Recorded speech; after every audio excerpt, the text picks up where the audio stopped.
There's a way of living in this world that is not here, though it seems to be, and you do not change appearance, but you smile more frequently, and your eyes are soft, and your forehead is serene. It's a beautiful passage from A Course in Miracles that I read 20 years ago, and I said, I want that. I want that. I want to live in a new way. And my friends, tonight I'm going to give you the secret sauce. I'm going to give you the keys to the kingdom. I'm going to teach you the practice that changed my life, and a practice that will radically change you forever. You ready for it? Gabrielle Bernstein, a role model for spiritual seekers. Hello, New York.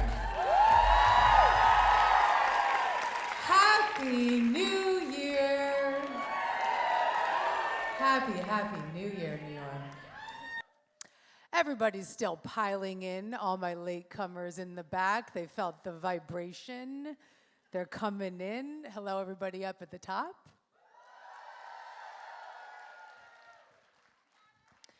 Hi. Ooh, wow, guys, it's so good to be with you. A lot going on in the world right now. And I don't want to cry before we start, but it's big. And for those of us who have loved ones and family members and friends in Los Angeles, I want to just send a major prayer right now to all of our beautiful souls. May your angels surround you, protect you, and guide you and watch over you tonight. And may you feel safe, and may you feel supported, and may you feel guided. And everybody in this room, please send an extension of love and prayer to the land and to the people. Thank you. It's a lot going on. And it brings up a lot. When we see things happen all throughout the world, no matter where we are in the world, it has an impact. It has a huge impact. And particularly right now, our sister city, I think of LA as like a sister city and a sister community. And I just want to acknowledge that everyone in this room may have parts of you that are coming up tonight around the world and around what's happening.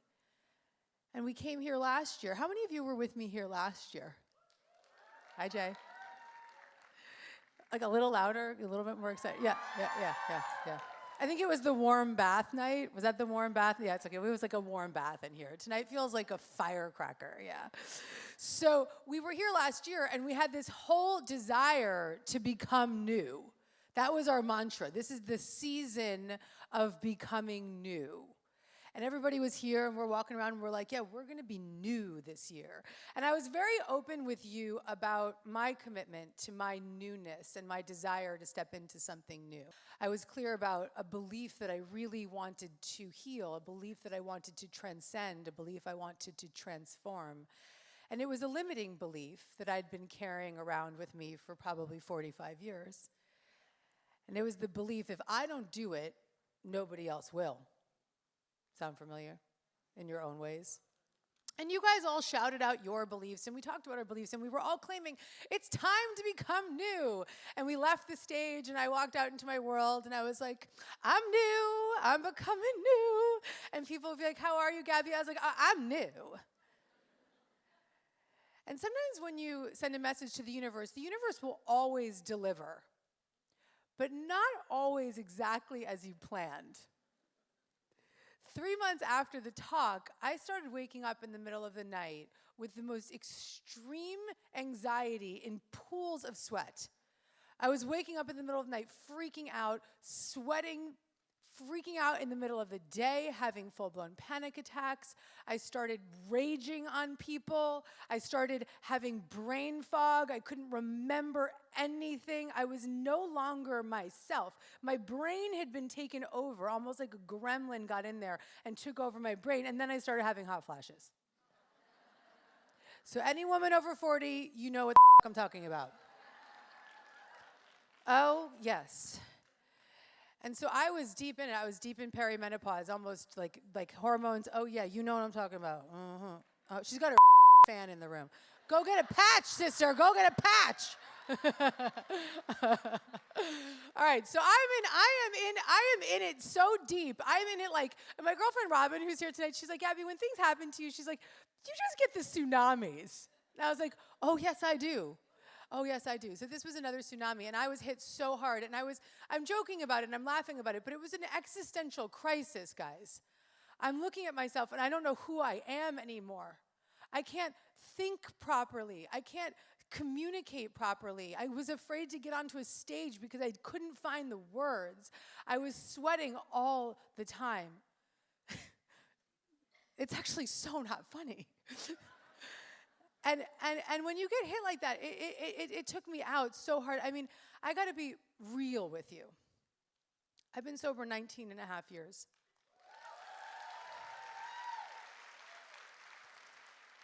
But at my darkest moment in this journey, I actually stood in my kitchen, and my husband's in the room tonight. He doesn't know this, but I stood in the kitchen. I stood over a bottle of wine, and I thought that would be good right now. And I guess this was the universe's plan for me to become new. Because the thing about perimenopause and menopause is that you've got no more to give. So those patterns and belief systems and behaviors and ways of managing your life, they don't work anymore. And you have no more to give. You are so burnt. And you're at this place in your life where you literally have this beautiful opportunity to begin to say, nah, I'm not going to do that anymore. And so that belief of if I don't do it, nobody else will, could not coexist with my new reality. This new way of being, this new way of thinking, this way of having to put myself first in the biggest way I have ever done before. I literally had spreadsheets. I had doctors on speed dial. I was reading every single book. I became an expert in perimenopause. If any of you need any help, you know where to go.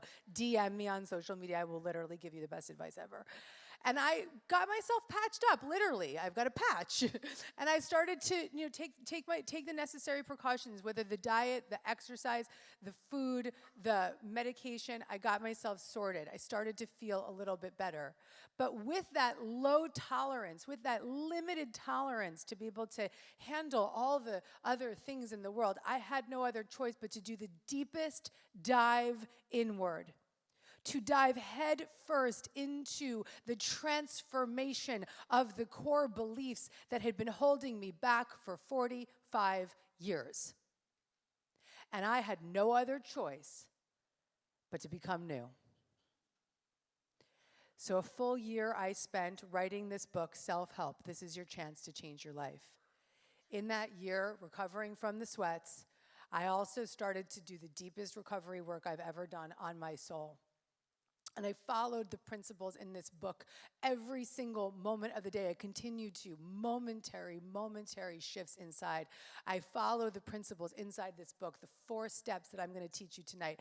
And I radically transformed my life, practicing, turning inward, checking in with the parts of myself that were no longer capable of functioning in that way.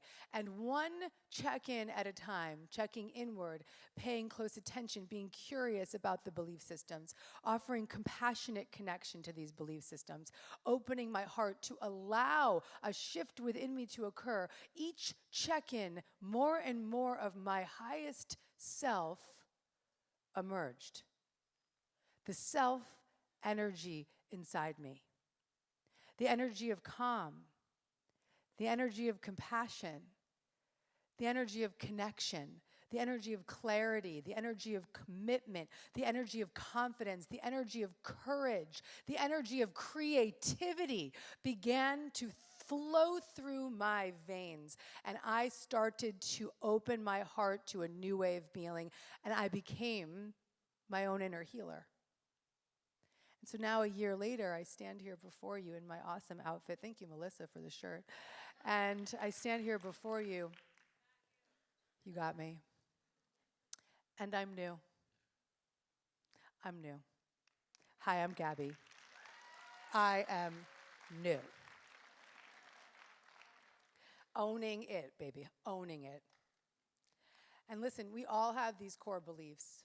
We all have these core beliefs that block us from being in the freedom and the light and the grace of who we are here to be. We have these core beliefs that block us from the truth of who we are, the creativity and the peace and the childlike wonder that we are meant to live in.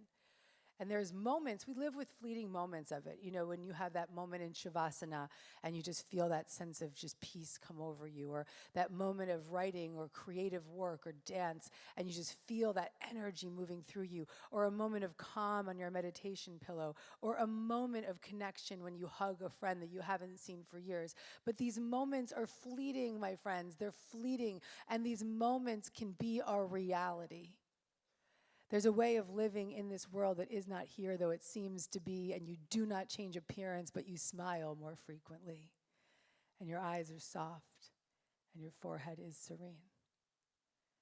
It's a beautiful passage from A Course in Miracles that I read 20 years ago, and I said, I want that. I want that. I want to live in a new way. And my friends, tonight I'm going to give you the secret sauce. I'm going to give you the keys to the kingdom. I'm going to teach you the practice that changed my life, and a practice that will radically change you forever. You ready for it?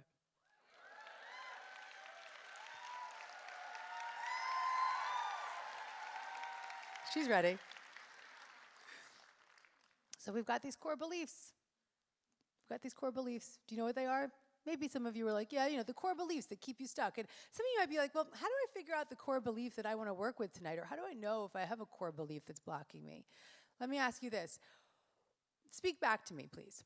What do you want to manifest this year? Talk to me. What do you want to manifest this year, people? A book, abundance. Yep. What else? Babies, love. Mare, what do you want?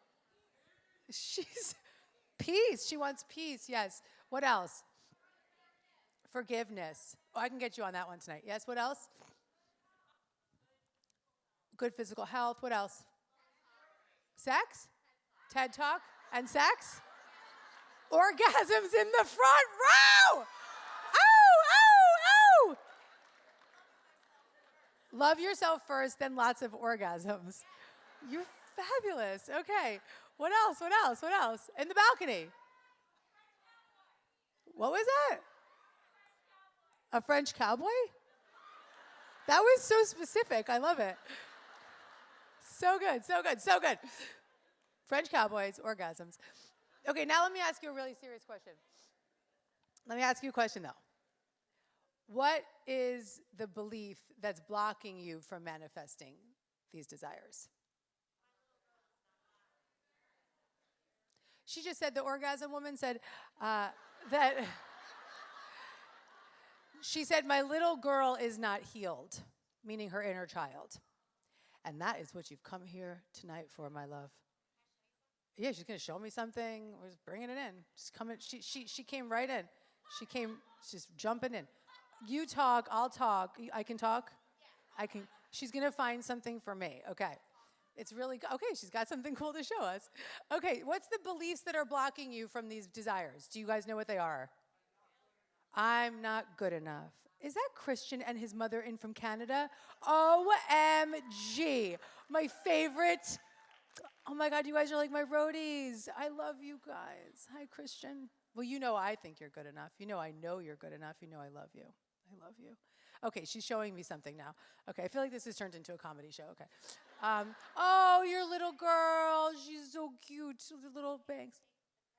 She's sick. Okay, yes? For my growth, someone told me, find a picture that speaks to you of the age when you're a little girl, if you went through trauma, and you keep it with you at all times, and everything you do is to protect her, and it resonates with you.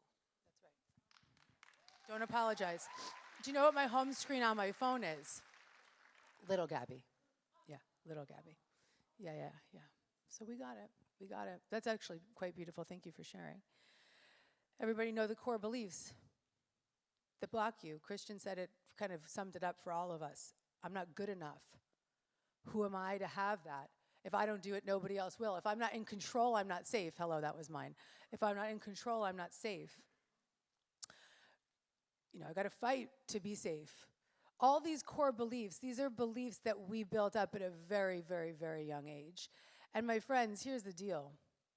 We manifest what we believe.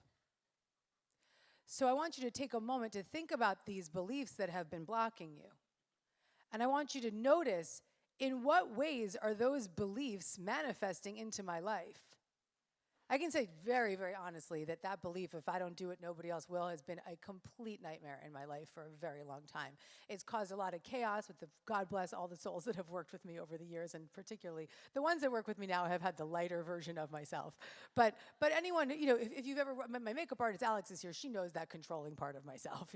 I gotta do my lipstick, right? So, and Marshall with my hair, he'd be like, I little girl, there's a little moment when I was a little girl where I would scream, the bumps, the pigtails in my hair screaming, the bumps. Do I have any little girls that know what I'm talking about?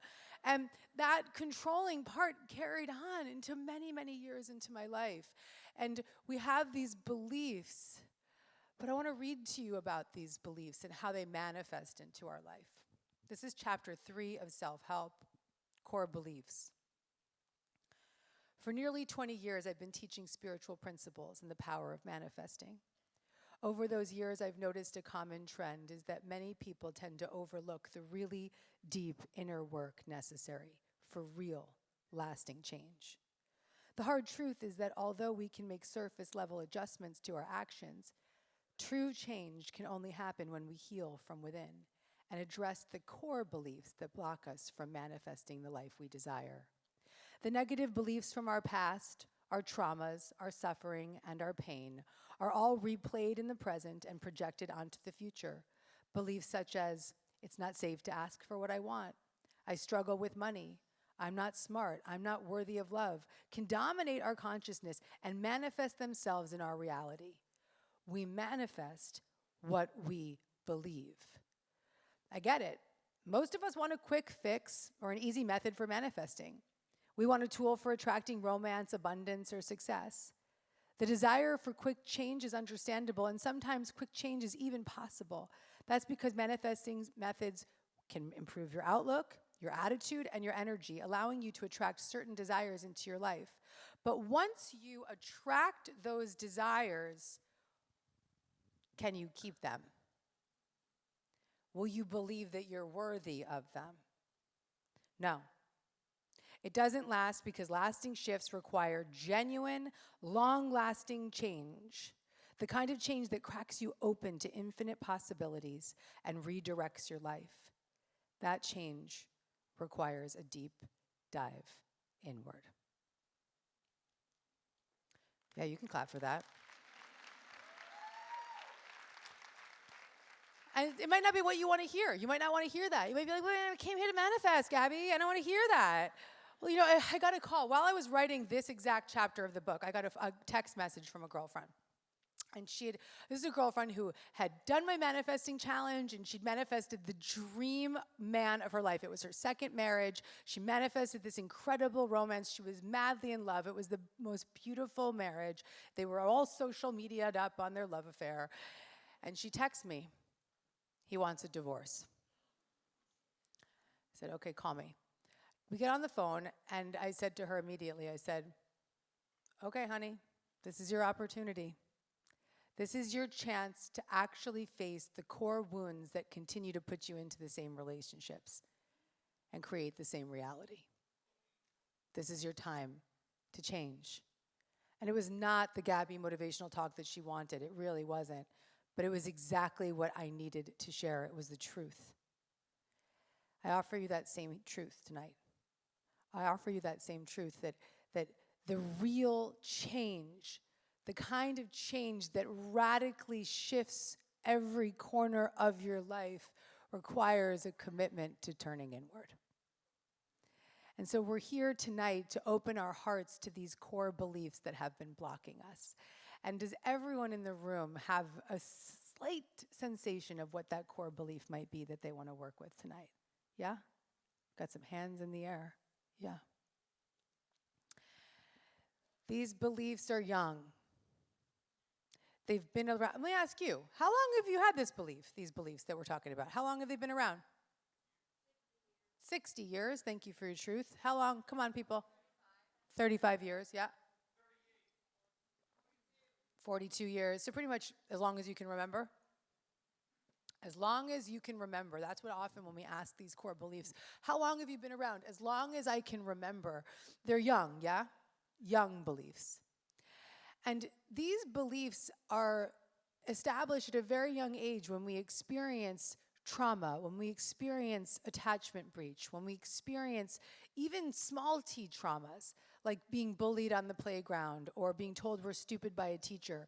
These core beliefs are picked up, and then we do everything we can as young children to protect against the impermissible feelings of terror, the impermissible feelings of being inadequate, the impermissible feelings of not being good enough, unlovable. We will do everything in our power to shut down and lock up and exile these belief systems. And we build up protection mechanisms that become our greatest companions. Protection mechanisms like control, protection mechanisms like perfectionism, protection mechanisms like addiction, eating, drinking, relationships, numbing out with TV.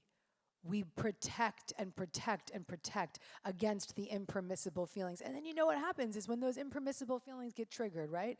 A boyfriend leaves us, and that triggers the little girl whose father left. And all of a sudden, that instant trigger comes in. What do? We protect, and we run to the refrigerator. We protect, and we pick up the drink.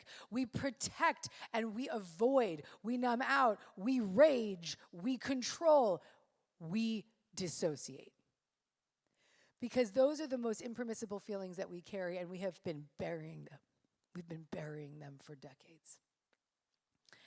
And so the work I'm going to teach you tonight is based on the principles of a profound therapy called internal family systems therapy, and that's what this book is all about. For the past 9 years in my own therapy, I have been practicing what's called IFS, Internal Family Systems Therapy, and it's founded by my very dear friend and my brother, Dr. Richard Schwartz. And I was practicing this therapy for a while, and I didn't know what I was doing. It was just something I was doing in therapy, and it was like I knew that she was asking me to check in with these parts of myself, and it was working. And one afternoon, I started watching this YouTube video, and as I'm watching the YouTube video, I see this beautiful man come onto the screen, and he's got this amazing energy, and he's speaking so beautifully about this therapy that he created, and he's talking about this therapy, internal family systems, and his name is Dr. Richard Schwartz. And I see Dick come on the screen, and I'm looking at this guy, and I'm like, holy shit, that's the therapy that I've been doing this whole time. It all just sunk in. Shortly after, I started my podcast, Dear Gabby, and I invited Richard Schwartz to be the third interview on the show. And he came on the screen, we did a Zoom, and I just saw this energy. It was like this childlike wonder moving off of him, and I just fell in love with his whole vibration. And I looked at him, and at the end of our conversation, I said, you know, Dick, this is so big for me. This work has really served me. And I want to share it with the world. I want to be the translator. And he said, okay, I feel that. But I want you to go on, and I want you to get trained in this model. So I spent hundreds and hundreds of hours with the grace of being able to have the blessing of getting into this training. I was one of the last people to go through this training that wasn't a therapist. And one of my friends is in the room tonight. Where are you, honey? One of my sisters who came to the training with me. We are in the room here tonight, and we go through these hundreds of hours of training, and I came out, and I'm not a therapist, but now I am an IFS practitioner. And I take this work, and I said to Dick, I am ready to write the book. And so with his blessing, I have had the privilege of turning this world-renowned therapy, internal family systems therapy, into a 4-step self-help practice. And these 4 steps are designed to help you connect and befriend these parts of yourself.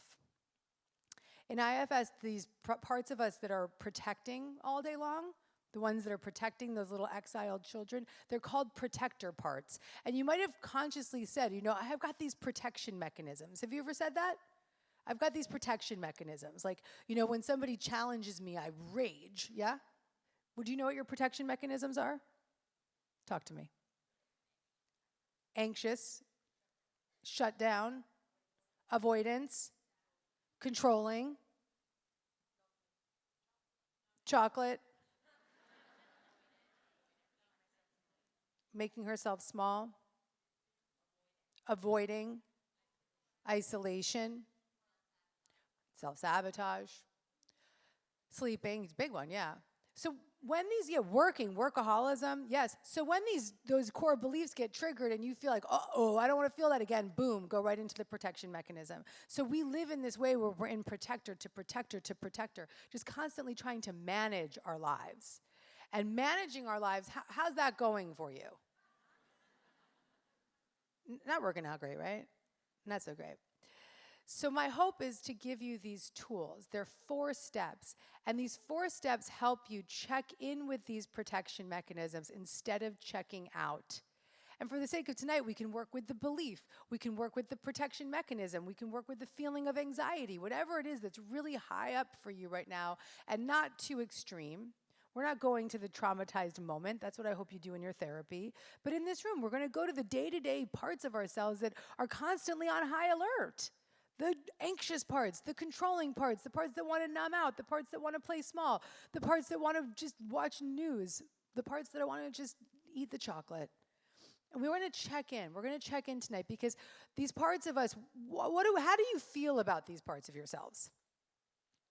Ashamed,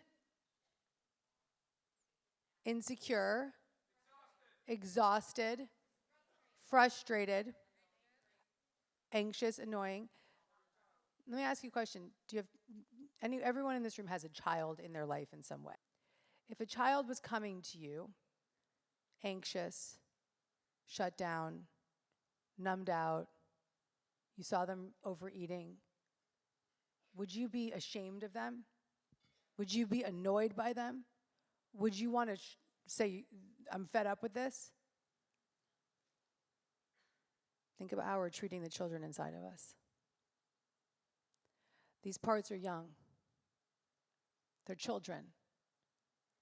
And they're little children that were forced into adult roles to protect, to control, to keep the system safe, the internal family system. And I think about little Gabby freaking out about her pigtails. And why is she freaking out about her pigtails? The bumps. Because she's trying so hard to control a world that is so out of control. And so we don't have to judge these parts of ourselves. We don't have to be ashamed of these parts of ourselves. We don't have to shut down these parts of ourselves. We don't have to make them small or feel bad or shun them. We can befriend them. We can befriend them and we can unburden them from the roles that they have taken. Because let me ask you this. If you weren't in that aggressive, managing, controlling way, right? If you didn't have this protection mechanism on high alert all the time, what else might you be doing? Anyone? Amazing. What else? Living my dreams. What else? Having fun. What else? Loving herself. What? What else? Sorry, little girl in the front. I am so sorry. I am so, like I should have come with a big warning. You can handle it. You can handle it. Just don't repeat it, okay? Don't repeat it. I'm like creating little parts in her right now. No repeating it. Okay. Young woman. What else? I think somebody did message me. Can I bring a 7 or 8-year-old? No, how old are you? 9, 10, 11, 12? 10. You're good. And she came last year. Okay, she's indoctrinated. She knows I curse a lot. We good. We are good. All right. So what else might you be doing? What else might you creating? You might be dancing. You might be playing. You might be a child again. A free-flowing child. Your childlike wonder can be free. You can allow. So who wants to check in with these parts tonight? I want to have an experience. I want to give you a moment, an opportunity. And I'm going to stop talking about it. I'm going to let you experience the 4-step self-help check-in process, the process that healed my life. So gently close your eyes. And focus your attention inward. And notice in this moment the belief that you want to check in with tonight. The story of, I'm not good enough, and we can bring the music in. I'm not good enough. Who am I to want this? Checking in with that story. Maybe you want to check in with the anxiety that's around. Maybe you want to check in with the part of you that wants to smoke cigarettes, the part of you that wants to rage. Check in with what's up. The part of you that's been creating the chaos that needs your help. First step is to focus your attention inward towards that part of you. And take a deep breath, noticing what you notice. Giving it a little bit of attention now. Placing your hand on that area of your body where you might notice it physically in your body. Becoming curious, where does it live in your body? And placing your hand there. Noticing a little bit more any thoughts or feelings or sensations that are attached to this part of you. Notice if there are any images or memories that come forward. And just notice what you notice. What does this part of you want you to know? And take a deep breath in and give it even more breath now. Let that breath go. Take another deep breath in. Asking if there's anything else that this part of you wants you to know right now. Just give it some space to give you some information, some clarity. And when you have a little bit of connection to that part of you right now, offer it some compassion and gently ask this part of you, what do you need? What do you need? And listen. Give it breath. Give it space. And listen. And now, take a deep breath in and breathe into that space and let that part know that you're here. And let that part know that I'm here. That I'm with it, that I see it, that I love it, that I'm here to support it tonight. And in this space now, just check in with your body and notice any shifts inside. Do you feel a little bit more calm? Do you feel a little bit more connected? Do you have more clarity? Do you feel any buzzing or creative energy moving through you? Just notice what you notice and take a last deep breath in, breathing into that space in your body. And let this part of you know as you exhale that you're here. Let it know that you're here.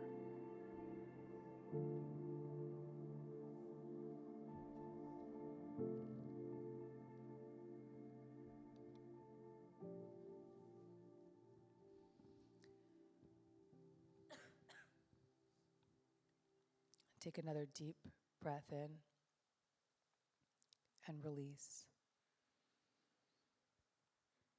And when you're ready, open your eyes.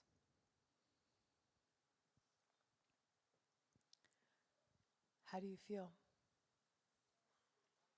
Lighter? Calmer?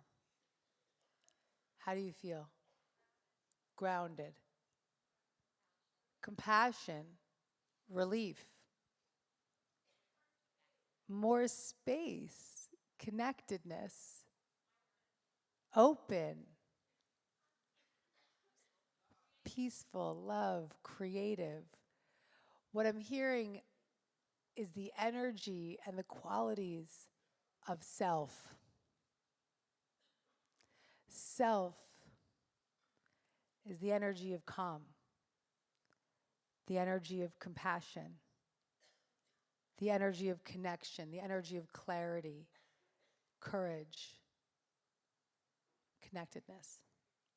That openness that somebody in the back described, the openness, this is self, the openness, the expansion inside.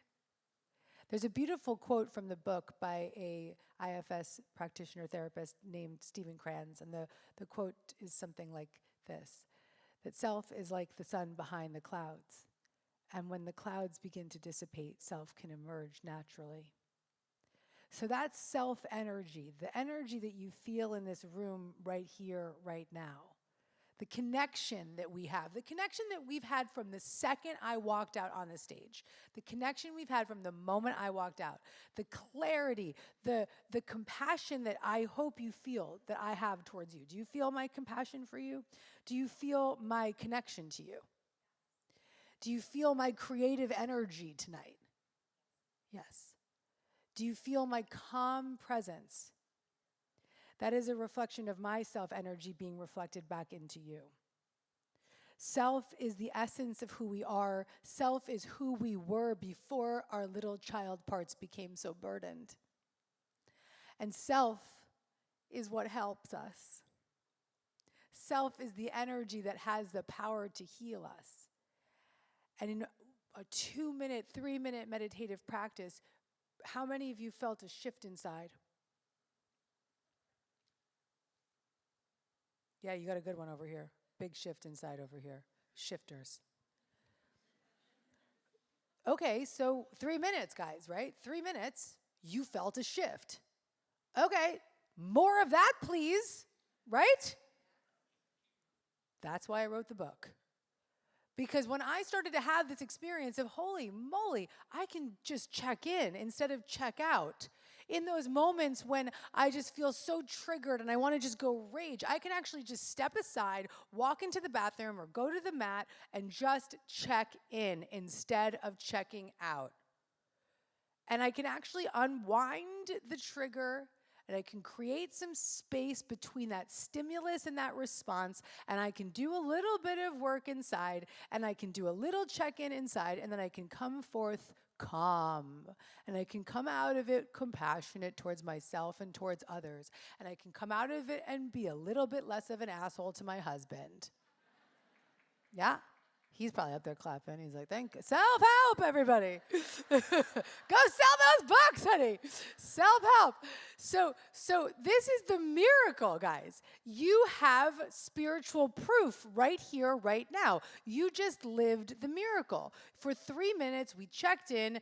You had this beautiful guided moment with Gabby, and here you are. You checked in, and this shift occurred inside of you. More of that, please. And here's what happens. Here's the promise of self-help. The more you check in, the less you check out. The more you check in, the more self you have emerge. The more self that emerges, the more self-trust you have. The more self emerges, the more self-love you have. The more self emerges, the more self-forgiveness you have.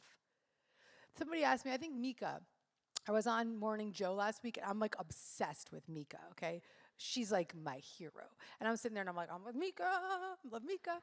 Okay, and Mika was asking about how do you forgive yourself? And on live TV, I said, you witness these parts of yourselves through the lens of compassion, and you see these parts of yourselves as these innocent children inside, and you recognize that all they need is love. That all they need is love. And so the promise of living this path, the promise of walking this path is that each check-in sends a massive message to the internal family of little children inside of you that actually safety is inside.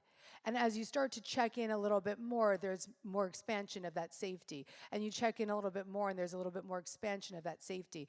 And that begins to take over. And as you open your heart more, and you open your heart more, you just intuitively check in, and you intuitively check in, and you stop checking out. And the more you check in, and the more you check in, the more new you become. The more you become. This has been my experience. I spent this past year just checking in. And here I was, right in December. It's December, and December is kind of for me every year. Like whenever I come on these stages, I'm like literally peeling myself off the floor, and I'm resurrecting myself on the stage. And so December was, again, it's partially because I literally took this core belief and I was like, let's see how difficult I can make this for myself. And I launched a book and I launched a manifesting challenge and I launched a book tour all on the same day. Like New Year's Eve was the day. That was the day. Yeah, you're clapping, Christian, thank you, but I was not clapping for myself that day. And so I'm in my kitchen and I'm like sort of spiraling out. And I'm feeling that pressure of all the things that are happening on this day, and all of it had been behind me, and this belief that I've been consistently checking in with and nurturing and soothing day in and day out to get to this point and this moment of just all this stuff that I was trying to do at once and all of the burdens that I'd put on myself. And I sat there and I was sitting and my husband's like, how was your day? And it's New Year's Eve, mind you. And I'm about to start spewing the same that I always spew of, oh, there's so much to do, oh my God, I can't believe I did this, and I just was silent. My voice wouldn't even speak. I just couldn't even say the words. And this calm softness started to come over me. And I felt this beautiful shift inside. And I felt calm and I felt connected. And all of a sudden, I heard an inner voice of my late mentor and friend, Dr. Wayne Dyer. Wayne said, I'll take it from here. I'll take it from here. And my connection to that spiritual divine, my connection to my guide comes through so naturally because there was enough self-awareness inside to receive the message. So Wayne's taking it from here. And that belief, it still exists, but it's no longer extreme. It may still show up in moments, but I don't believe it. And most importantly, it can return to its natural role. That belief can say, you know what, I'm going to do fun things instead of if I don't do it, nobody else will. That belief can now say, I'm going to be creative and I'm going to get on that stage instead of if I don't do it, nobody else will. That belief can say, I'm going to do a little bit less and attract a lot more instead of if I don't do it, nobody else will. And that belief is now free. And that is my prayer for you with this book. That is my prayer for you tonight. How you feel about that?